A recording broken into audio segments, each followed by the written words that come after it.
Hello and welcome to Unprofessional Engineering. My name is James. And you got Luke. Luke, we're continuing our series on companies that built the world with a company that, really hasn't built the world at all. Well, it's interesting. I think they want to leave the world.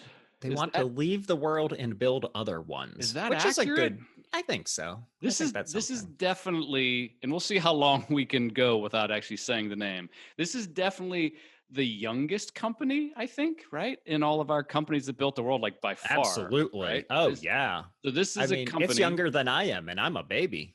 This is 2002 It is, which company. They were blows my founded. mind. Um, and I'm wondering who our listeners are thinking this is. Do we let the cat out of the bag? I mean, first, 2002 blows my mind because I don't think they've done anything until like last year. So they really were just hanging out for 18 years doing nothing. And now they finally did something useful. Sounds pretty sweet. Yeah. So we are talking about SpaceX None other. or the Space Exploration Technologies Corporation. That's a terrible name. I'm so glad they use It's SpaceX. not good. Yeah, I'm it is so not glad. good. So Oh, I I have can't believe it is 2002 though. Honestly, like I was in college then. I haven't heard of SpaceX until maybe the last decade, yeah, something if like that. that. So it started out. I was reading on a couple different of my hard hitting factual pages, not Wikipedia. That he had like this idea in like 2000 about like sending like really small spaceships, like carrying small cargo, and that was kind of like the beginning of this. Yeah, like he wanted to do some sort of greenhouse on Mars. It was called Mars Oasis. And I guess it was just like dump these tiny little greenhouses up there and see how plants grow. And then, as things tend to go with him, I guess, the idea just started to blossom from there. So I have a And interesting quote for you. oh, I'd want to hear an interesting quote. You want to wake up in the morning and think the future is going to be great. You do. And that's what being being a spacefaring civilization is all about. It's about believing in the future and thinking the future will be better than the past. And I can't think of anything more exciting than going out there and being amongst the stars. That is our friend, longtime listener of the show, the Muskers. Did you call him for that quote? I He did. just gave it to you directly. That makes sense. Yeah, I did. I figured. When I called, his line was busy, so I figured you must have been on with him. So SpaceX founded in 2002. They're headquartered in Hawthorne, California. I think so. They have a bunch of locations, which I was totally unaware of. Yeah, I also was. I saw that it was close to LAX, and I just wanted to interrupt you because I have a fun fact on it, at least something I thought was fun. If you Google like SpaceX, it'll show you on the map, like here it is by LAX. But if you kind of scroll in and look at it, they have different locations of their campus marked. And one of them is called the Dragon Hatchery, which I think is just awesome. Yeah, they're definitely good at naming things. Other than Space Exploration Technologies Corporation. Yeah. So they were founded in 2002 by none other than Elon Musk. They have a current revenue. This was I think it's either 2019 or 2020 of $2 billion, which is revenue. Revenue of $2 billion, which is kind of incredible considering. Well, I guess they're sending satellites to space for the government and corporations and stuff like that. And I mean, you and I aren't sending satellites to space, so I guess that's I guess if that's the bar, everybody's successful. You can kind of charge whatever you want, right? Like how much to send this satellite that's the size of a shoebox. Oh, that'll be, $800,000. I mean, no one else is doing it. They got a corner on the market, right? The bad thing is they're doing it so much cheaper than anyone else even projects they can do it, which kind of hurts their chances a bit, doesn't it? And the other mind-boggling fact is they have 8,000 employees. Yeah, and we are none of those. I mean, I don't know. I guess there's a lot of engineering going on there. And I think a lot of those employees are on the fabrication end because they're building tons of rockets all the time. So, but Sure. I didn't realize they had that many employees. I assumed this was like a couple hundred engineers, a couple hundred marketing people, and then a couple hundred people like building it. But 8,000. I was thinking about joining their marketing force because, Ooh, you research this stuff and you get all excited, right?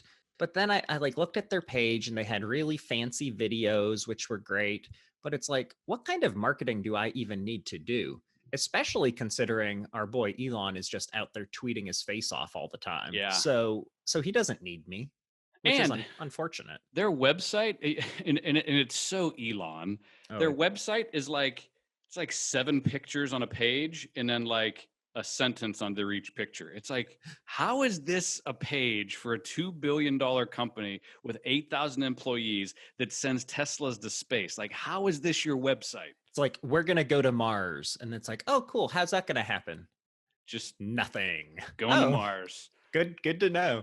Yeah, so if you haven't already, check out our episode on great inventors Elon Musk. You're going to learn all about his life, and we do cover some SpaceX stuff. So I don't want to touch on it too much, but there's this old story about how he made multiple trips to Russia and he was hoping to purchase some refurbished missiles, right? Or yeah, refurbished Yeah. Russian missiles, and it turns out they were way too expensive. Like for one of them they wanted like 8 million bucks or something like that, and he's like, well, that's too much.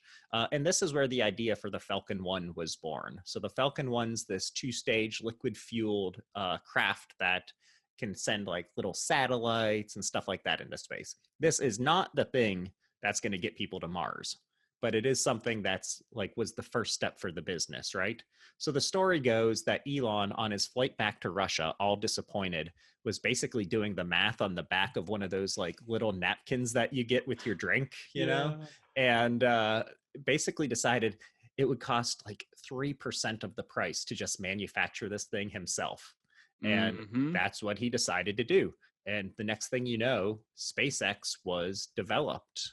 Fun fact about that, though, is that our boy Elon thought that SpaceX was such a risky endeavor to go into that he wouldn't even let his friends invest their money in the company. He said he'd rather lose his money than all of theirs because he just kind of thought it wasn't going to be a success. I remember whenever it was first happening, it was I wouldn't say people thought it was a joke, but it was just like, really, like someone other than NASA is going to start doing Right. space stuff, and then you saw some traction with SpaceX, and then Blue Origin, and then our boy Jeff Bezos has his thing going on. Mm-hmm.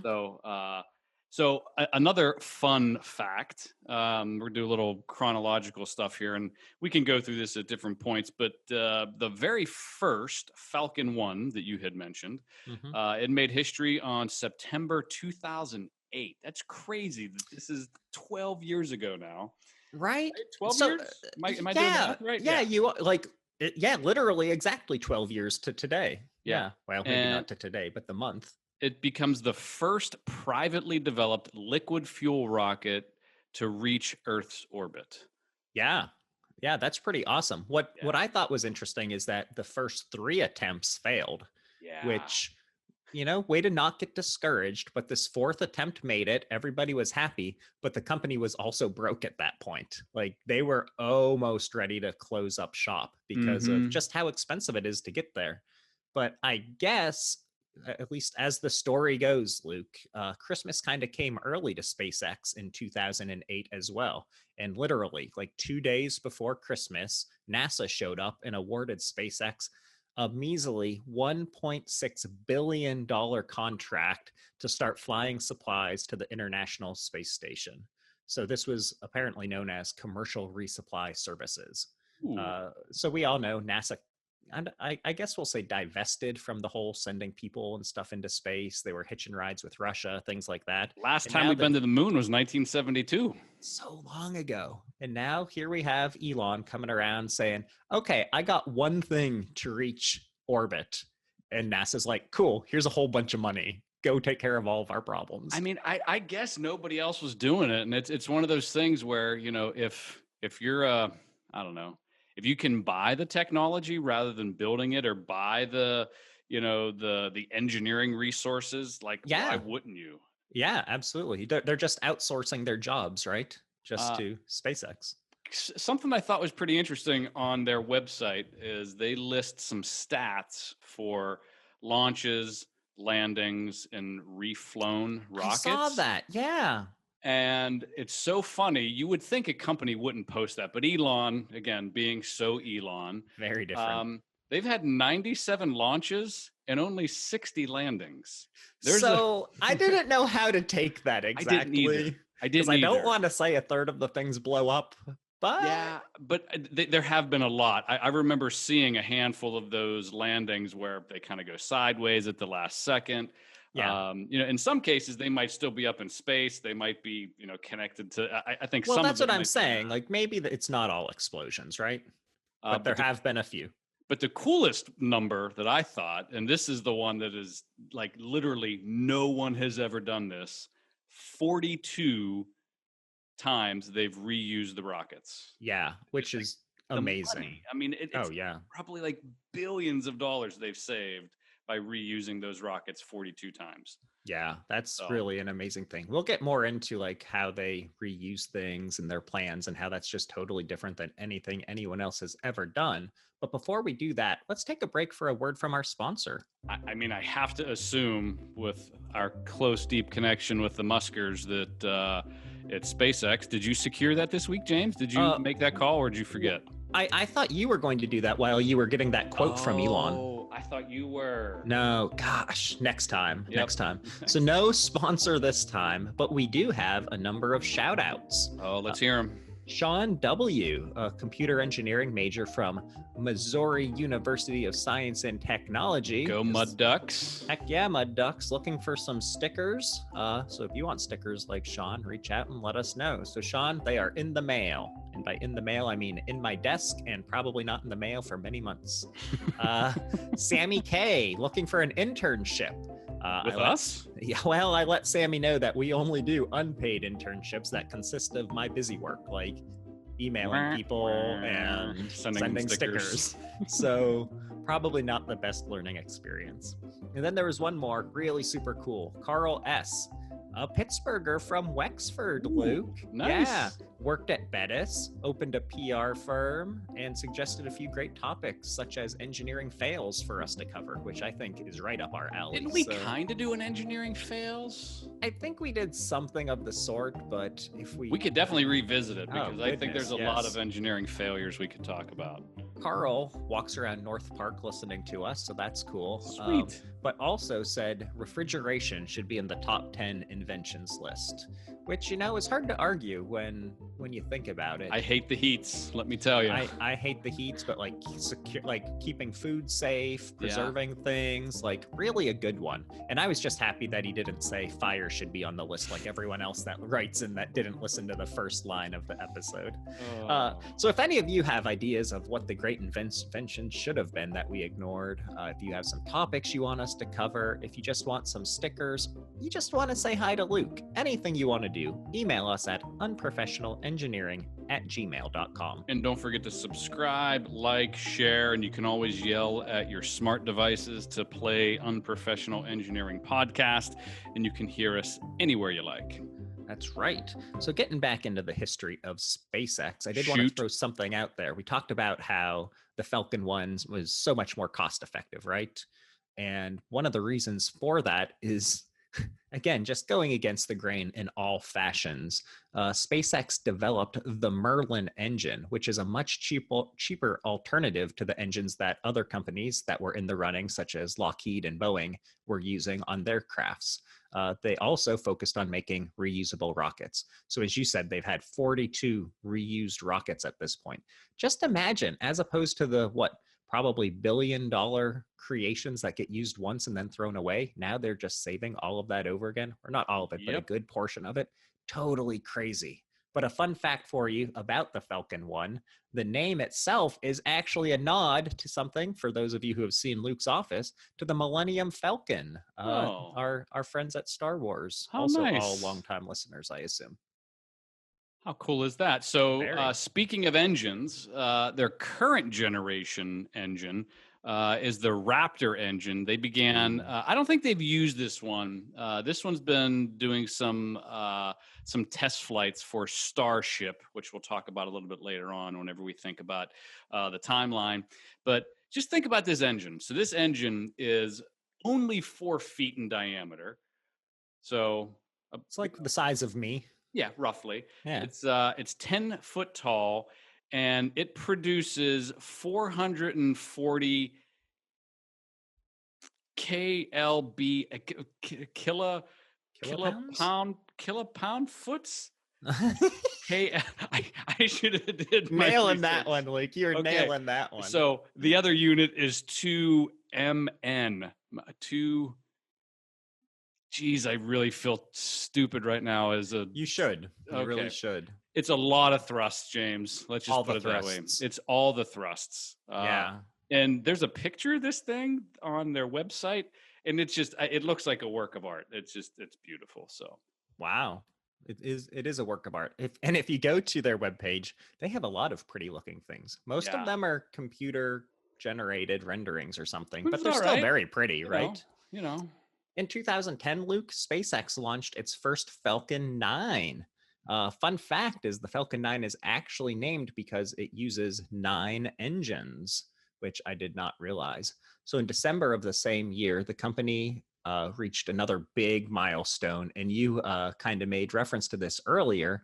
They became the first commercial company to release a spacecraft, the Dragon capsule. I think from the Dragon hatchery, which I love so Mm-hmm. much, into orbit, and it successfully returned to Earth, which is super big deal, right? Huge. If you just think about all of the different things that factor into this, like getting it up there is a huge problem. Releasing it and having it float around, huge problem. Bringing it back to Earth safely with the friction and the heat and the everything. Oh my goodness, just a huge milestone for them. So the Dragon again made history 2 years later on May 25th. Shout out to all of the birthdays of people who don't listen to the podcast on May 25th that I know, when it became the first commercial spacecraft to dock at the International Space Station. That's pretty. Which meant it was its first successful cargo delivery, right? How cool is that? Super cool. This is also after they successfully did that.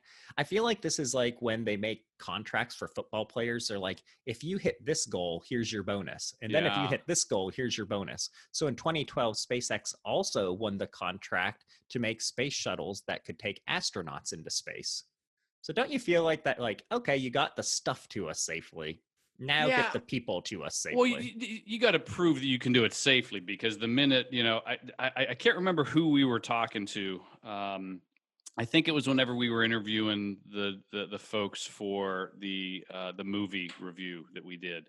Oh, yes, the Challenger. The Challenger. Disaster. And he was talking about there's all these things that, like, human life is like the very number one priority for, like, when you think about safety, like, is anything we're doing going to kill the people that are on and I think what it was NASA was like, you got to prove with all these different deliveries and all these different things you're doing that you're not going to kill the people we're going to put basically inside of this capsule. So yeah, I think Hugo mentioned that as well when we were talking to, we talked to the inventor of the GPS, because that's just how we roll. Check out that interview, by the way. He mentioned the same thing, like how that's the number one priority, but he isn't even comfortable with the speed at which things are moving at this point, just because he worries about that safety. So that was interesting. So the next big milestone is December 2015. So this was too. Yeah. So on December 21st, 2015, the Falcon 9 delivered 11 communication satellites into orbit. In the first stage returned to the landing zone 1. It was the first ever orbital class rocket landing. Yeah. And this I remember being like a huge, huge deal. Like, I remember it was broadcast live and all over Twitter and Facebook.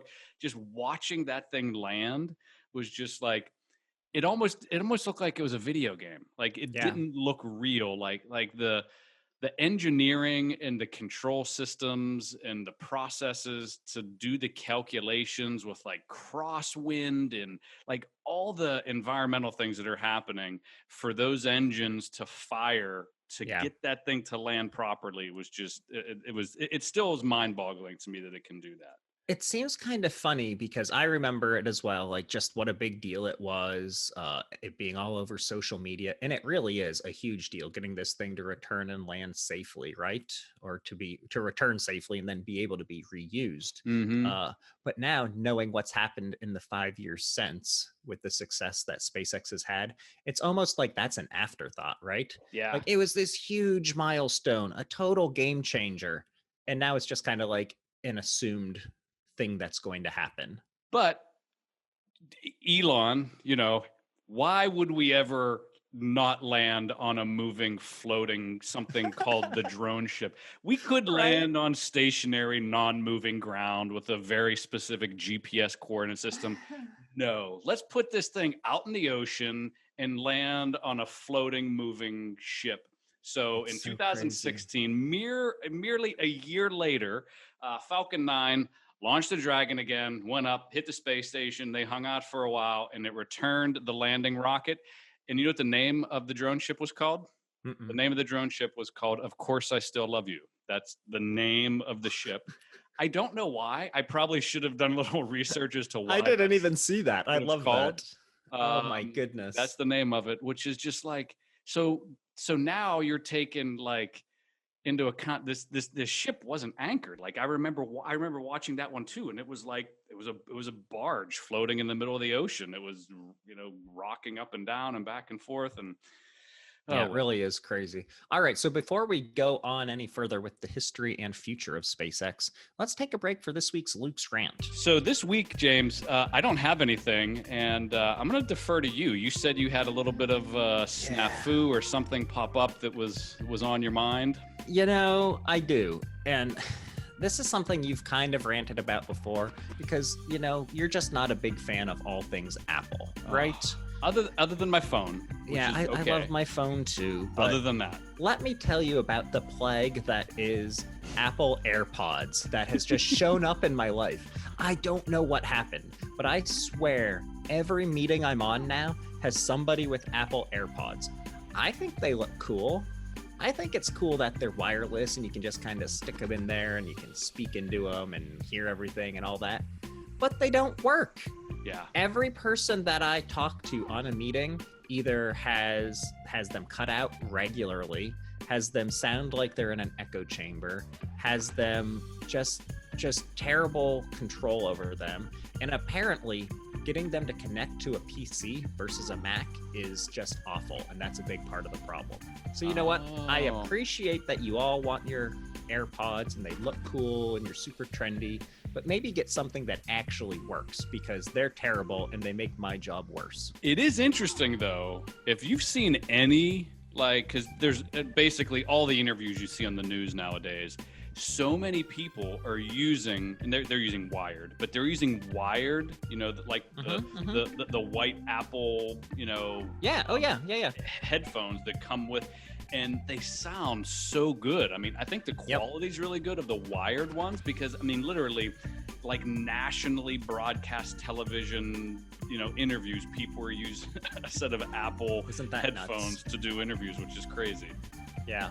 Well, anyways, Sorry to hear that's that. my rant. Yeah. I'm sick of it. I'm really sick of it. Okay, moving back to SpaceX. Moving back to SpaceX. After 2016, a rocket stage that had returned to Earth successfully was actually reused in 2017, which, pretty big milestone. And apparently 42 of them have now done that, which is awesome. Mm-hmm. That same year, the Dragon capsule was reused on flights to the International Space Station. So again, just saving that cash money, making Elon richer, which is great. I'm happy for him. I see that he's now vying for most valuable man alive or person alive. So good for him again. Yeah. The Falcon Heavy rocket had its first test flight in 2018, and two of the three first stages landed successfully, and the third hit the water near the drone ship. So, I mean, still pretty good, right? Two out Uh, of three ain't bad. I think there's yeah, a song that goes like that. I think so too. That Falcon Heavy, though, didn't actually carry a satellite or, let's say, something useful into orbit. Instead, in true Elonian ways, uh, they sent into orbit a Tesla Roadster with a mannequin in a spacesuit buckled into the driver's seat I to didn't then just orbit the sun. I didn't understand that. Like I get that it's a marketing ploy, I figure that's it, right? Like, and let's have fun. he's literally he's like one of those people where the less he tries to like be impressive, the better he is. Like, this one was a little over the top, too Yeah. marketing for you. Yeah, it I was a kind little of felt bit. that. I don't know, but I mean, if you've ever heard the guy speak, he's not the most well-spoken He is not. person, but for some reason he can pull it off, and I don't know why. I guess it's because the things coming out of his mouth are so intelligent and insightful. I don't know. Maybe I kind of think of Jennifer Lawrence. Is that her name? Yeah. She's the the Hunger Games girl. Yes. Is that her? Like, she trips on stuff all the time. She And everybody loves her. falls. Yeah, everyone loves her. She's just really endearing. I kind of find Elon might be that way. Like, Yeah. he kind of has that like aw shucks kind of thing about him, but also he's way smarter than any of us. Yeah. So Yeah. Faux show. the next thing I had was in 2020. Do you have anything before that? So I do not have anything before that. Okay, so just I mean, it's September of 2020 right now when we're recording. Just a few months ago on May 30th of 2020, this really minor thing in SpaceX history happened Minor, very minor. where the flight of the Dragon from the Dragon Hatchery capsule to the International Space Station happened, along with astronauts Doug Hurley and Robert Behnken making the journey in the capsule, So sending people to the space station. so here's I think the thing that I thought was so crazy about that. Here is this privately held company. They're Yeah. not publicly traded. They're a privately held company. The first company to ever do any of this stuff. This amazing feat of sending two astronauts into space, Mm. getting the space station safely. Do you know what the biggest drama was? What? People didn't like the spacesuits.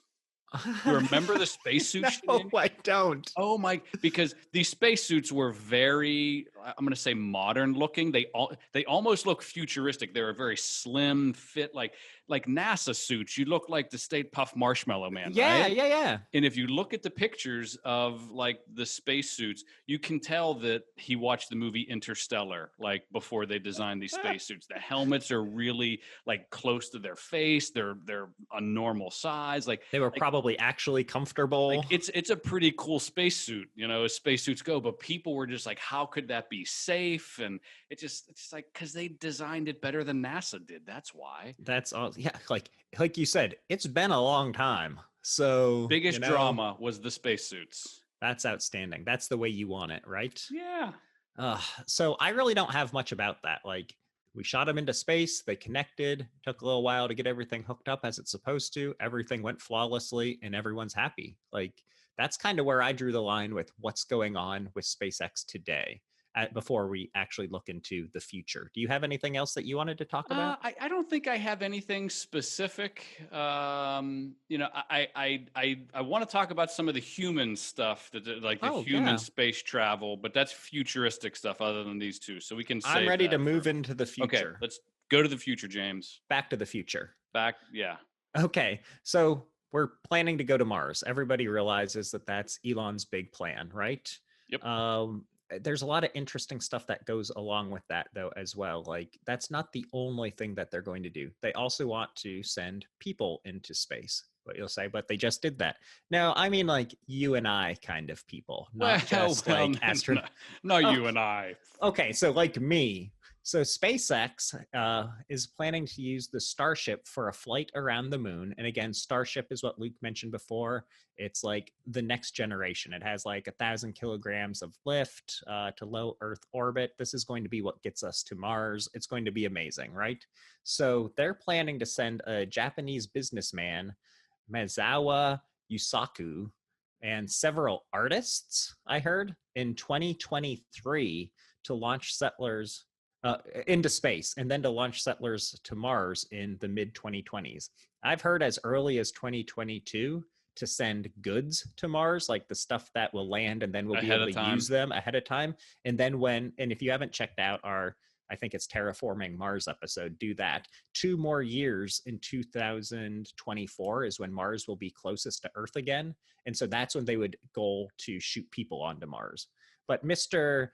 Yusaku and friends, he's a billionaire that has contributed, quote, an unspecified amount to SpaceX to aid the Starship's I development. love that. So dude's donating money for a trip to space. So, and again, this is just like genius marketing. So go to SpaceX website, go to vehicles, go to Starship. Here's what it says: Starship, service to Earth, orbit, Moon, Mars, and beyond. That's it. That's their marketing for Starship. And then there's a bunch of stuff about like the ship itself. But again, it's That's pretty awesome. like I want to be their web guy. It's like he just doesn't want us to have anything to go off of for our Yeah, podcast. I'm not sure exactly, but the interesting funny. thing about Mars, and we can talk about like the human travel a little bit more. So this thing is Starship is gonna enter Mars's atmosphere. They're estimating somewhere between 7.5 to 7.75 kilometers per second. Ooh, boy. So That's not slow. that's about 40, 50 miles an hour. That's I like you guess. running, So right? somewhere in that neighborhood. It's going to decelerate aerodynamically. So it's not going to decelerate with I don't know engines. what that So what that means. means is this thing is going to, rather than going in pointy end first, it's going to rotate slightly to aerodynamically slow itself down. So all of a Like sudden it's going to use its size to kind of yeah, like drag. it's going to rotate, and what's going to happen is all that surface area is going to open up. It's Yeah. going to slow it down to some reasonable thing, and then it does this flip. And there's actually a video you can watch of the simulation where this thing goes to Mars. It decelerates aerodynamically and then flips, so the back end is now forwards, and then it uses the rocket boosters and all the different to control the angle as it comes down and lands on Mars. And it's just like I don't understand like Just that. just imagine, Luke. So, like you said, they're going to like do this flip, and then the surface area is going to be what slows it down. Makes total sense, right? Like, sure, take advantage of that. But think of all of the heat dissipation that you have to take care of for that. Like the air going around this thing at that speed is just bonkers to think that they Yeah. can take care of it. Because if you go back to our what is it, the SR-71 episode, we talk about how they had to come up with all of this material and paint and other things just to take care of the heat for that thing moving quickly, even for a short time. Mm-hmm. Imagine this. Oh my goodness. Yeah, it's kind of crazy. So, and there's a really cool video you can watch that they actually show a simulation of the landing happening, which is kind of crazy. Yeah. But the other thing too that I thought was really interesting was Elon doesn't just want to help out NASA. He doesn't just want to send guys to the International Space Station, and he doesn't want to just send people up into orbit. So human space flight, excuse me, is another one of the tabs on the website. And with another one-liner. So the first one is you can actually sign up to just do an Earth orbit mission. So you're going to go up somewhere around 300 kilometers, and you're just going to orbit the Earth. You're just going to do a casual spin, weightless. How cool would that be? And you can sign up for this and pay for this. And again, this isn't like the average person. If you have podcast money, maybe. But maybe we do an episode from space. Ooh, that's an interesting Just saying. one. The next one is the space station. And this one I don't get, because I feel like the space station, like you can't just send in any Yahoo to the space station. Like, what if they're like a wacko? Like, what if? Yeah, you can't send me there. Yeah, like you're gonna go up and you start pressing buttons and like Absolutely. pouring water when areas you're not supposed to pour water or get into the electronics. But apparently you're gonna be able to just go to the space station and like hang out in a laboratory with all the other international astronauts. People doing work. Yeah. The next one is the moon. And again, he wants to send people to the moon, I guess, just to hang out and do things. I don't get I get the Earth orbit, but the other ones, I unless you're planning on leaving the Earth permanently, it seems like, what are you going to the moon for? Yeah, no, I'm with you. And then the last one is Mars and beyond. Okay, so, Mars and beyond. Yeah, and that's where we're going. That's like the big plan, the big goal. I think so. Oh, yeah. I mean, basically, all you have to do is watch Total Recall with Arnold Schwarzenegger, and you'll know exactly what's going to happen if we go to Mars. Yeah, absolutely. I was looking a little bit into the interplanetary transport system that he's putting together, and so Mm-hmm. they call ITS, of course, for Mars colonization, and just the different phases that it's gone through. Like it's going to have this many engines, it's going to be this size, and every year or more, it comes back with different dimensions, different numbers of engines it needs. But so you can look all that up. It's not super interesting, but one thing I thought was really cool is at one point it was like we're going to use carbon fiber because and check out our episode on carbon fiber if you haven't. It's a super diverse material. It's really good for all of these applications, super mega expensive. And so they did all these analyses and they figured out that steel gets stronger the colder it gets, and it makes it perfect for flight in the depths of space, right? And it's also way cheaper, like 2% of the cost of the carbon fiber. So they've decided to scrap that whole idea and just go with trusty old steel with the for the material that they're using, which I thought was pretty cool. And I also thought it's pretty cool that they basically created a whole new space center in Texas. You said there's lots of locations. This is Yeah. the latest one where they're going to be launching from, but it is near the Boca Chica village, which is a kind of a small village. But when they did their first launches there, some like bushes and stuff caught on fire. So now SpaceX has offered to buy some of the homes of the folks in Oh, Boca Chica so that isn't they that don't have to nice? deal with all of this riffraff going on. So the last thing I want to mention is the why Mars. This is kind of their future thing. So, and again, I'm just reading from their website. Sure. So it says Mars is about half is about Mars is about half the distance from the sun, and it still gets a decent amount of sunlight, but it's really cold. Mm-hmm. And it just says, but we can warm it up. I don't know what that means. I don't know. You Space know, heater. I'm pretty sure he talked about dropping nuclear bombs at one At one point point, yeah, to like melting the ice caps or to help create an something. atmosphere. And he also said that the atmosphere is primarily CO2 with some nitrogen. So you can, basically plant stuff on Mars just by compressing the atmosphere. So Yeah. how simple I is that? Just I compress the mean, atmosphere. I do like that. We're like, it's cool. Water, not a problem. Oxygen, not a problem. Temperature, not a problem. Let's just get there. We'll figure it out. Figure it out. Totally cool. One last fun fact for you, Luke. You Shoot. said SpaceX not really publicly traded so much. Currently has a worth or a valuation around 30 to 42 billion dollars. So just a drop in Wow. the bucket for Elon, as one Wow. of his many investments, along with Tesla and the Boring If Company and if you had the others. chance to go to Mars or the moon or No, space, would you do it? no, no. I'd have to have like a whole lot of people do it before me. Like if this became a reality when I was like, I don't know, 75 and I could do it, sure, because then I can just go die and it's fine. But like now, I don't know. I'm pretty happy with stuff on Earth as it is. Yeah. So I'm sticking around. Okay. How Okay. about you? You going to Mars? With everything going on in the world right now, I might want to go to Mars. That's a good Who point. who knows? Well said. All right. Well, hopefully you all enjoyed our quick breakdown of the 18-year existence of the company that's building other worlds, SpaceX. If you have any topics you want us to cover, if you had something you thought was interesting about SpaceX that we missed, if you just want to say hi to Luke, or if you want to tell me why AirPods are just the worst, feel free to email us at unprofessionalengineering@gmail.com. And until next time. See ya.